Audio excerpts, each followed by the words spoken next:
I show my love for him.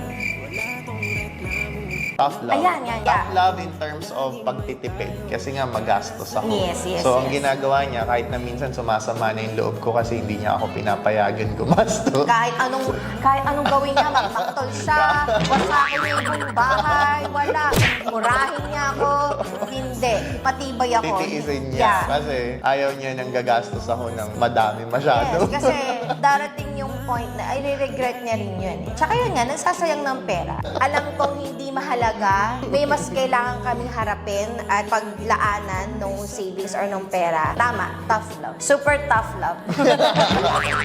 So those are some of the things that we do for each other to show that we love each other. Yes. Diba? And sometimes it's healthy to talk about these things. Yes, para kasi minsan- na-appreciate nyo. Correct. At Minsan hindi hindi nyo ka aware. basta natitake for granted ang Yes. partner nyo. Minsan kasi hindi ka aware na yun yung way ng partner mo to show yung partner minsan, nila na aware ka man, love. pero hindi mo nabibigyan ng importance. Yeah, natitake for granted. Natitake for granted mo nga. Yes. Kaya dapat, minsan yan, napag-uusapan nyo din. Yes, Masarap correct. din pag-usapan din yun, Tama. di ba? That's it. See you on the next one.